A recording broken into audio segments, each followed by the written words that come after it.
ছাত্ৰ ছাত্ৰীসকল আজি আমি চাম দশমিক সংখ্যাৰ যোগ বিয়োগ পূৰণ হৰণ কেনেকৈ কৰা হয় আৰু ইয়াতে আমি কিছুমান নিয়ম চাম যিবিলাকৰ নিয়মৰ সহায়ত আমি সহজে উত্তৰবিলাক বিচাৰি পাম ঠিক আছে তেন্তে আৰম্ভ কৰোঁ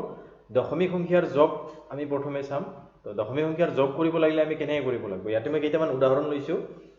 A B C D E এইকেইটা আমি যোগ কৰিম দশমিক সংখ্যাৰ যোগ তো প্ৰথমে আমাৰ দিয়া আছে 10 plus 0.1 তো এতিয়া আমি দুটামান বস্তু জানি লও প্ৰথমে তো আমি যদি চাও যে 10 তো ইয়াতে দশমিক নাই ঠিক আছে দেখাত ইয়াতে দশমিক নাই কিন্তু আমি দশমিকটো ইয়াতে বহাব পাৰো কেনেকৈ বহাব পাৰো যদি এনেকুৱা এটা দশমিক নাথাকা সংখ্যা থাকে তেতিয়াহলে এই সংখ্যাটোৰ পিছফালে আমি দশমিক এনেকৈ বহাই ল'ব পাৰো আৰু পিছফালে যিমানটা আমাক শূন্য লাগে আমি এনেকৈ শূন্য বহাই ল'ব পাৰো অৰ্থাৎ আমি দশমিক নাথাকিলেও সংখ্যাটো কি ক'ত পৰিৱৰ্তন কৰিব পাৰো দশমিকত পৰিৱৰ্তন কৰিব পাৰো এইটো হৈছে আমাৰ ফাৰ্স্ট কথা সেকেন্ড হয় দশমিক মানে আমি 0.1 মানেও এটো যিমান হয় 0.1 মানেও হেতু একে হয় এই দুটাৰ মাজত পাৰ্থক্য আমাৰ একো নাই তো কিছুমানে ভাবে যে 0.1 টো বেলেগ আৰু 0.1 টো বেলেগ এনেকুৱা কিছুমানে ভাবে কিন্তু নহয় তো এই দুটাও একে হয় আৰু ইহতৰ মানো একে হয় তেন্তে আমি চাও আজি প্ৰথম যোনটো আমাৰ এ নম্বৰত আছে কি আছে 10 তো এইটো এনেকৈ পঠালি কি আছে আমি কি কৰো এনেকৈ এইটো বহাই লওঁ 10 তো যেহেতু ইয়াতে 0.1 আছে তেতিয়াহলে আমি ইয়াতে পয়েন্ট নাথাকিলে আমি পয়েন্ট ল'ব লাগিব কি ল'ম আমি পয়েন্ট দ্বিতীয় সংখ্যাটোত পয়েন্টৰ পিছত এটা সংখ্যা আছে তাৰ মানে আমি ইয়াৰ পিছত কি ল'ব লাগিব এটা 0 ল'ব লাগিব সেই 0 ল'লেহে আমাৰ এই সংখ্যাটোৰ লগত আমি প্লাস কৰিব লৈ সহজ হ'ব অৰ্থাৎ আমি ইয়াতে লিখিম 0 পয়েন্ট কি লিখিম 1 তেতিয়াহলে আমাৰ সংখ্যাটো যোগ কৰিলে কিমান হ'ব 1 পয়েন্ট তাৰ তলত পয়েন্ট তাৰ তলত এনেকৈ পয়েন্টটো বহাই দিবা আৰু এইটো 0 প্লাস 0 0 আৰু 1 তাৰমানে আমি উত্তৰ কি পালো 10.1 হল আমাৰ এ নম্বৰৰ এনসার নেক্সট দ্বিতীয়টো চাও আমি দ্বিতীয়টোত কি দিয়া আছে 12 ইয়াতো 12 টোত পয়েন্ট নাই তো আমি পয়েন্ট বহাই লম পয়েন্টৰ পিছত কেইটা সংখ্যা লম হেতু নিৰ্ভৰ কৰিব দ্বিতীয় সংখ্যা বা তৃতীয় সংখ্যাত কিমানটা পয়েন্টৰ পিছত সংখ্যা আছে যেহেতু পয়েন্টৰ পিছত এটা সংখ্যা আছে আমি পয়েন্টৰ পিছত কি এটা শূন্য বহাই লম তাৰ পিছত আমি ঠিক পয়েন্টৰ তলে তলে পয়েন্টটো বহাম আৰু এইটো পয়েন্টৰ আগত কি আছে 7 আছে আমি ইয়াতে 7 বহাম পয়েন্টৰ পিছত কি আছে 5 আছে আমি ইয়াতে কি বহাম 5 বহাম এতিয়া আমি যোগ কৰিম ইটো সাধাৰণভাৱে কৰা যোগ 0 plus 5 কি পাম আমি 5.78 কি আহিব আমাৰ 9 আৰু কি আহিল ইটো 1 তো আমি ইয়াৰ এনসার পালো কিমান 19. কি পালো 5 এতিয়া তৃতীয়টো চাও আমি তৃতীয়টো কি আছে প্ৰথমে আছে 4 5 পয়েন্ট কি আছে 5 6 তেতিয়াহলে আমি নেক্সট পয়েন্টটো কি বহাম সেকেন্ডত যোনটো আছে সংখ্যা তাৰে যোনটো পয়েন্ট আছে পয়েন্টৰ তলত আমি এনেকৈ পয়েন্ট বহাম পয়েন্টৰ আগত কি আছে 1 তাৰ মানে এইটো 1 to 5 ৰ তলত এনেকৈ বহিব আৰু পয়েন্টৰ পিছত যিকেইটা সংখ্যা আছে 9 4 6 সেইটো আমি পয়েন্টৰ পিছত এনেকৈ বহাম 9 4 6 তো এতিয়া আমি সাধাৰণভাৱে যেনেকৈ প্লাস কৰো সেইটো কৰিম তো যেহেতু এটা নাই তো এটা আমি কি লৈ লম এটা শূন্য লৈ লম তো শূন্য যোগ 6 আমি কি পালো 6 6 আৰু 4 কি পালো 10 10 ৰ শূন্য হাতে থাকিল 1 9 যোগ 1 10 5 15 ৰ 5 হাতে থাকিল 1 পয়েন্টৰ তলে তলে পয়েন্টটো আহিল ঠিক আছে 5 1 6 1 কি পালো 7 আৰু কি নামিল 4 তানে আমি আনসাৰ কিমান পালো ইয়াৰ ক্ষেত্ৰত 47.506 47.506 এতিয়া ডি নম্বৰটো চাও ডি নম্বৰটোত কি আছে ডি নম্বৰটোত যদি আমি এনেকৈ এটো বহাই লও কি পাম 0.125 যেহেতু এটা পয়েন্ট আছে দ্বিতীয়টো পয়েন্ট আছে তেতিয়াহলে আমি পয়েন্টৰ তলে তলে পয়েন্টটো বহাম আগৰ পিনে যি সংখ্যা আছে বহাম পিছৰ পিনে যি সংখ্যা আছে আমি বহাই যাম যেহেতু এটা বেছিকে আছে পয়েন্টৰ পিছত সংখ্যা তো আমি ওপৰৰ সংখ্যাটোত কি লম এটা শূন্য লম এতিয়া এটো প্লাস করলো 0 plus 8 যোগ করলে আমি 8 পাম 5 যোগ 9 কিমান পাম আমি 14 4 হাতে 1 2 plus 1 কি পাম 3 আৰু এটো 1 পয়েন্টৰ তলে তলে কি আহিব পয়েন্ট আৰু এটো কি আহিল 0 তো আমি তেতিয়াহলে কিমান পালো এটো 0.1348 এতিয়া আমি হেকৰটো চাও কিমান আছে হেকৰটো হেকৰটোত আছে কিমান 100.89 কাৰ লগত যোগ হৈছে 0.2 ৰ লগত তো এইটো 9 অকলে আছে তো 9 নামিল এইটো 8 9 10 শূন্য নামিল হাতে থাকিল 1 তেতে আহিল 1 0 1 তো আমি আনসার আমি কিমান পালো 101.09 এনেকৈ তোমালোকে যিমান বিলাক দশমিকৰ সংখ্যা পাবা তোমালোকে সেই দশমিকৰ সংখ্যা ইয়াতে যেনেকৈ কৰিলোঁ সেই নিয়মত তোমালোকে কৰা, তোমালোকৰ দশমিক সংখ্যাৰ যোগ কেতিয়াও ভুল নহয়। এতিয়া আমি চাওঁ দশমিক সংখ্যাৰ বিয়োগ। এতিয়া আমি প্ৰথমটো লৈছোঁ কি আছে 10 আৰু দ্বিতীয়টোত কি আছে 10ৰ পৰা মাইনাছ কি হৈছে 0.1, অৰ্থাৎ 0.1টো বিয়োগ হৈছে। তাৰমানে যিহেতু ইয়াতে পইণ্টৰ পিছত এটা সংখ্যা আছে, আমি ইয়াতে পইণ্ট বহাই পেলাই কি ল'ব লাগিব, এটা 0 ল'ব লাগিব। আৰু তাৰপিছত আমি তাৰ তলৰ সংখ্যাটো পিছৰ সংখ্যাটো বহাই দিম এনেকৈ। আমি বিয়োগ কৰিলোঁ, তো ইয়াতে যিহেতু শূন্য আছে, বিয়োগ কৰিলে আমি ইয়াৰ পৰা ধাৰ ল'ম, ইয়াতে আহিল, ইয়াতে আহিল, ইয়াতে কিমান হ'ল 10, 10ৰ 1 গ'লে কি থাকিল 9, ইয়াতে কিমান থাকিল, ইয়াৰ পৰা ইয়াতে ধাৰ আনিলোঁ, 10 আছিল, 10ৰ পৰা ইয়াতে গ'ল 10 হ'ল, ইয়াতে কিমান থাকিল 9, তো কিমান পালোঁ আমি এনচাৰ এইটো 9.9। একেদৰে এইটো যদি চাওঁ আমি বি নম্বৰটো 12 আৰু কি ল'ব লাগিব, যিহেতু দ্বিতীয় সংখ্যাটোত 0.5 আছে, তাৰমানে এটা পইণ্ট এটা 0 ল'ব লাগিব এক্সট্ৰাকৈ আমি। তাৰপিছত আমি তলত 7 পইণ্ট কি বহাই দিম 5। এতিয়া এইটো মাইনাছ কৰিলোঁ, তো ইয়াৰ পৰা 1 ধাৰ গ'ল, 10ৰ 5 গ'লে কি থাকিল 5, পইণ্টৰ তলে তলে পইণ্ট আহি গ'ল। এতিয়া 1 থাকিল ইয়াতে 4, তাৰমানে আমি কিমান পালোঁ এইটো 4.5। এতিয়া চি নম্বৰটো চাওঁ আমি, চি নম্বৰটোত কি আছে 45.56, মাইনাছ কি হৈছে বিয়োগ হৈছে আমাৰ 19.46। যেহেতু ইয়াতো পইণ্টৰ পিছত দুটা সংখ্যা, ইয়াতো পইণ্টৰ পিছত দুটা সংখ্যা আছে, তেতিয়াহ'লে আমাৰ কৰিব লগা একো নাথাকে, কেৱল পইণ্টৰ তলত পইণ্ট বহাম, পইণ্টৰ বাওঁফালে বা সোঁফালে যি সংখ্যা আছে সেই হিচাপত আমি সংখ্যাবিলাক বহাই যাম। এতিয়া 6ৰ পৰা 6 গ'লে কি পালোঁ 0, 5ৰ 4 গ'লে পালোঁ 1 পইণ্ট থাকিল। ইয়াতে 5 আছে, ইয়াতে 9 আছে, এইটো ডাঙৰ, তো আমি ইয়াৰ পৰা 1 ধাৰ আনিব লাগিল, তো 15 হ'ল, 9 কিমান আহিব 6। ইয়াতে 3 থাকিল, যিহেতু 1 ধাৰ দিলোঁ, 3ৰ পৰা 1 গ'ল কি থাকিল 2, তো আমি ইয়াতে পালোঁ তেতিয়াহ'লে 26.10। এতিয়া ডি নম্বৰটো চাওক, ডি নম্বৰটোত কি আছে 0.125, তো ইয়াক আমি কিহেৰে বিয়োগ কৰিছোঁ 0.0098, যিহেতু 8টো বাহিৰ আহি গ'ল, ইয়াৰ ওপৰত কি ল'ব লাগিব এটা 0 ল'ব লাগিব আমি। 1 ধাৰ আনিলোঁ, 10ৰ 8 গ'লে 2, ইয়াতে 4 থাকিল, ইয়াৰ পৰা 14ৰ 9 গ'লে 5, ইয়াতে থাকিল 1, ইয়াতে থাকিল 1.0, তাৰমানে আমি ইয়াৰ এনচাৰ পালোঁ তেতিয়াহ'লে 0.1152। এতিয়া শেষৰ যোনটো বিয়োগ আছে সেইটো চাওঁ আমি, কিমান আছে 108 মাইনাছ হৈছে কিমান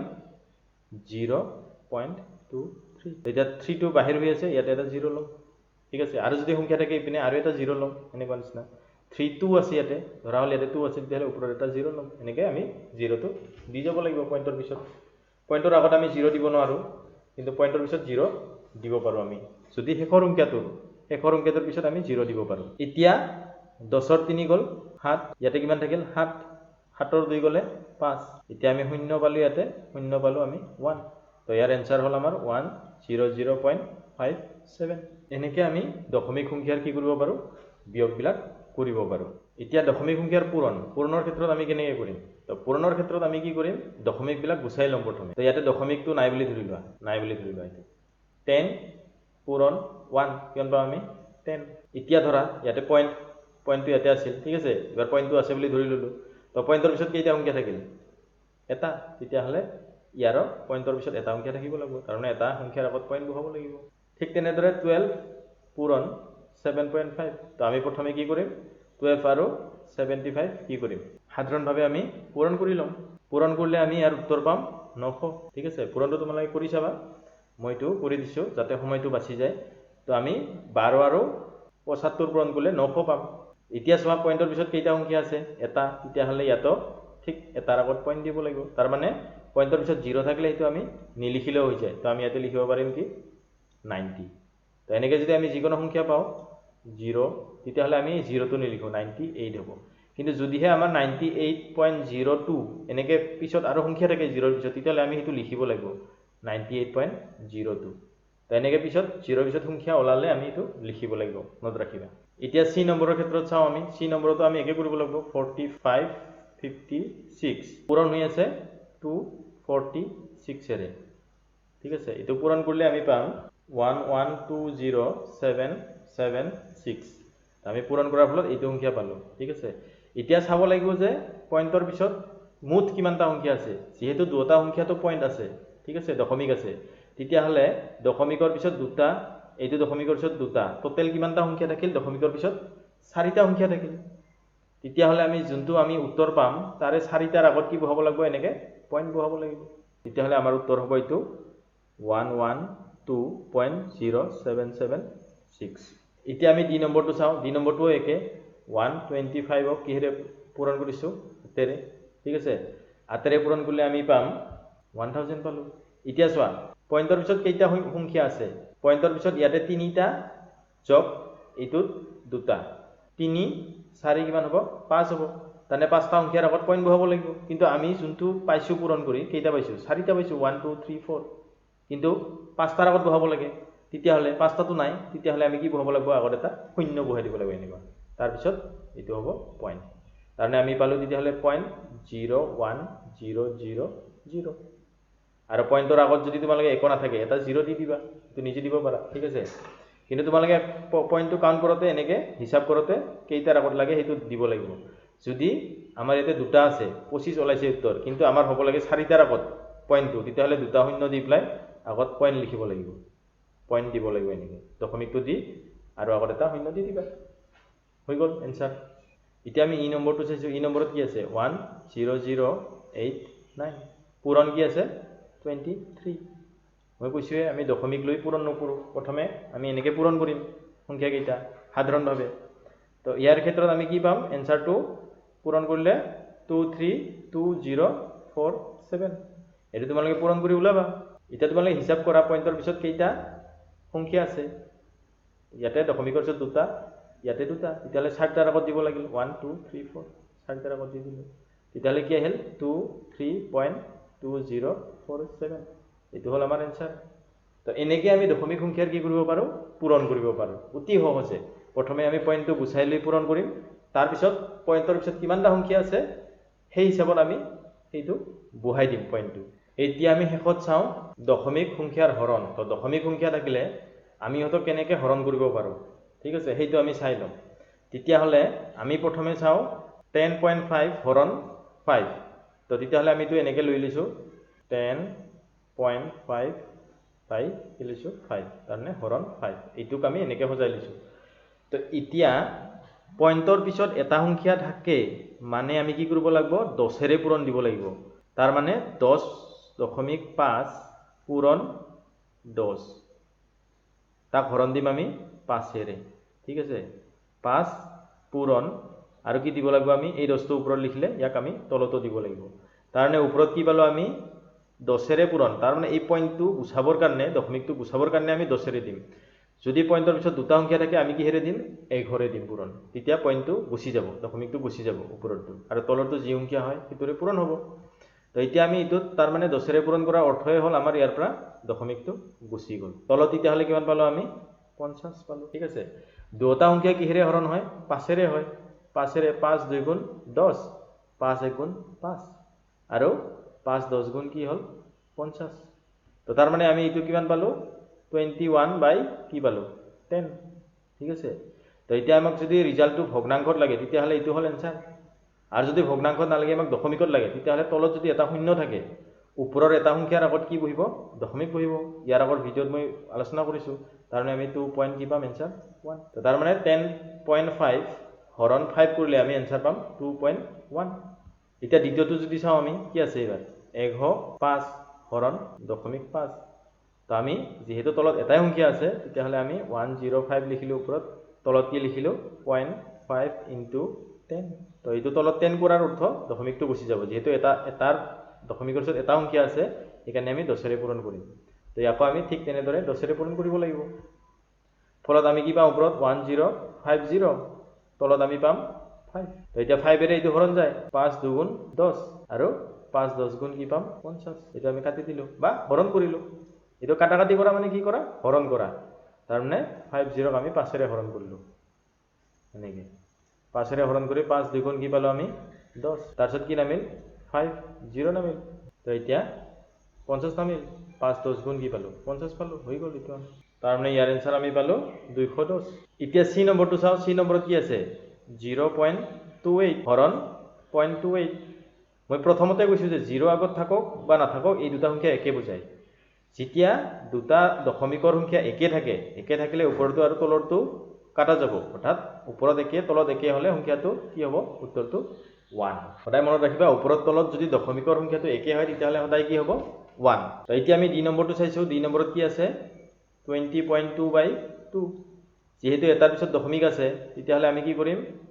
20.2 পূৰণ কি কৰিম 10 তলতো একেদৰে 2 ইনটু কি কৰিব লাগিব 10 তো কৰাৰ লগে লগে আমাৰ ওপৰৰ দশমিকটো গুচি যাব তলত কি হ'ব 2 10 গুণ 20 তো এতিয়া আমি এইটো কাটাকাটি কৰি কিমান পাম যদি আমি 200 2 20 ৰে হৰণ কৰো তেতিয়া আমি কিমান পাম এতিয়া আমি এইটো হৰণ কৰি চাও সাইডত 202 আছে আৰু ইয়াক আমি কিৰে দিছো 20 ৰে দিছো 20 ৰে কিমান যায় তো 20 ৰে আমি 10 বাৰ দিলে এইটো 200 হ'ব ঠিক আছে 200 2 নামিল পয়েন্ট দিলু এটা 0 আহিল আৰু কি দিলু 1 কি হল 20 তাৰ মানে আমি आंसर পালো 10.1 বা আমি কাটাকাটি কৰিব পাৰো কেনে কাটাকাটি কৰিব পাৰি দুটা সংখ্যা 2 ৰে হৰণ যায় তাৰ মানে 2 * 10 কিমান পাম 20 2 ৰ লগত কিমান যাব 2 পূৰণ 10 20 2 পূৰণ 1 2 তাৰ মানে 1 একক যদি 2 ৰে পূৰণ কৰো 202 পাম তো তাৰ মানে আমি পালো 101/10 তো মই আগতে কৈছো যদি এটা শূন্য থাকে তলত আৰু আগত 1 থাকে তেতিয়া হলে এটা সংখ্যাৰ আগত কি আহিব পয়েন্ট আহিব তাৰনে ইয়াৰ आंसरটো পালো আমি 10.1 আমি ইয়াৰ উত্তৰটো পালো কিমান 10.1 নেক্সট শেষৰটো আমি ইয়াত তিনিটাত আছে ইয়াতে ধৰা হল ইয়াতে দুটাত আছে দুটাৰ পিছত পয়েন্ট আছে কি কয় দুটাৰ আগত পয়েন্ট আছে ঠিক আছে তেতিয়া হলে আমি ইয়াক 2.02 কৰিম আৰু তলত কি কৰিম 0.202 এতিয়া তোমালোকে চাব লাগিব যে হাইয়েস্ট পয়েন্টৰ পিছত কিমানটা সংখ্যা আছে তিনিটা তাৰ মানে 0.202 পূৰণ 1000 কৰিব লাগিব তিনিটা শূন্য লাগিব এই পয়েন্টটো গুছাব লাগিলে যেহেতু তিনিটা সংখ্যা আছে দশমিকৰ পিছত তেতিয়া হলে আমি পূৰণ কি দিব লাগিব 1000 যদি দুটা সংখ্যা থাকে মই আগতে কৈছো 1 হ'ব তো তেতিয়া হলে আমি ওপৰতো একে দিব লাগিব 2.02 ইনটু কি দিব লাগিব 1000 দিয়াৰ ফলত কি হ'ব এতিয়া 1000 দিলো আমি তো তেতিয়া হলে মই এইটো ওপৰত কৰি দিছো হা তোমালোকে চাই লবা ওপৰত তেতিয়া হলে আমাৰ এইটো তলৰটো দশমিক গুচি গল তাৰ মানে তলত কি থাকিল 202 এটা ওপৰত কি হ'ব মই আগতেও কৈছো এনেকুৱা 1 আৰু 0 থকা সংখ্যাৰে যদি পূৰণ কৰো সংখ্যাটো তেতিয়া হলে কমপ্লিট তোমালোকে দশমিকটো গুচাই পূৰণ কৰিবা 202 আৰু কেইটা শূন্য আহিব পিছত তিনিটা শূন্য কেইটাৰ আগত পয়েন্ট আছে দুটাৰ আগত আছে দুটাৰ আগত পয়েন্ট আছে পয়েন্ট দি দিলু তো যেহেতু পয়েন্টৰ পিছত দুটা শূন্য আমি তো নিলিখো আমি কি লিখিম 2020 তো এইটো আমি এতিয়া ইয়াতে যেহেতু এটা শূন্য বেশি আছে ঠিক আছে একে সংখ্যা 202 ইটো 202 কিন্তু ইয়াতে এটা সংখ্যা বেশি আছে এটা 0 বেশি আছে তো তাৰ মানে এইটো কিহেৰে যাব 10 ৰে যাব তেতিয়াহলে আমাৰ ইয়াৰ উত্তৰটো কিমান পাম ইয়াৰ উত্তৰটো পাম আমি 10 তো এনেকৈ আমি কি কৰিব পাৰো দশমিক সংখ্যাৰ হৰণ কৰিব পাৰো তো ভিডিওটো চোৱাৰ বাবে ধন্যবাদ আৰু আগলৈ ভিডিওটো চাই থাকিব